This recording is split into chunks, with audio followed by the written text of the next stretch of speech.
Perkenalkan, nama saya Ranto. Saya dari kelompok 2 angkatan 6 Laser CPNS 2021. Tugasnya adalah jelaskan tentang perilaku pejabat publik yang menjunjung tinggi nilai-nilai dasar etika publik.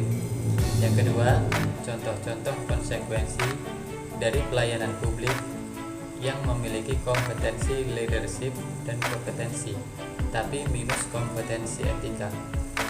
3.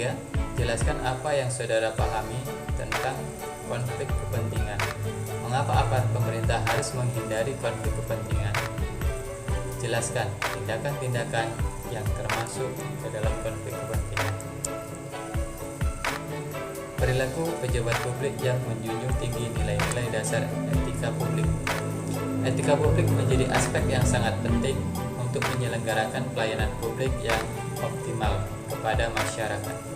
Penerapan etika publik memiliki dampak yang besar bagi kualitas pelayanan publik. Etika publik ini sesungguhnya menegaskan pada standar dalam menentukan bahkan menilai suatu tindakan pejabat publik itu baik atau buruk di dalam ranah pelayanan publik. Selanjutnya, tujuan etika publik yaitu untuk menjamin integritas para pejabat pemerintah dalam menyelenggarakan pelayanan publik bagi semua masyarakat. Etika publik ini mendorong 3 kompetensi seorang pejabat publik, yaitu kompetensi etika, kompetensi teknis, dan kompetensi kepemimpinan. Pelayanan publik yang profesional membutuhkan tidak hanya kompetensi teknis dan leadership, namun juga kompetensi etika. Tanpa kompetensi etika, pejabat cenderung menjadi tidak peka, tidak peduli, dan diskriminatif, terutama pada masyarakat kalangan bawah.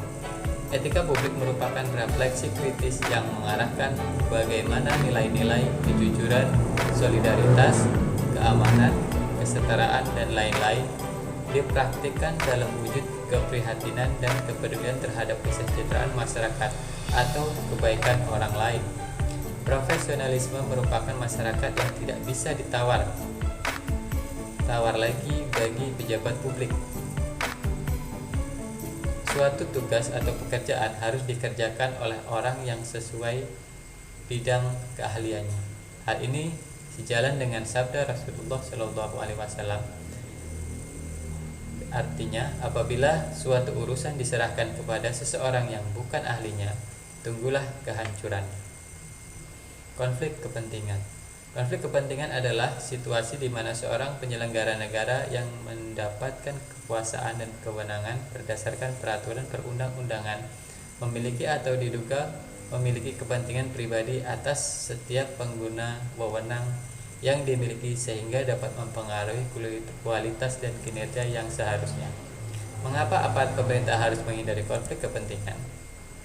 Karena konflik kepentingan dapat mendorong seorang pejabat mengalami kondisi di mana pertimbangan pribadi mempengaruhi, mendominasi, bahkan menyingkirkan profesionalitasnya dalam mengemban tugasnya.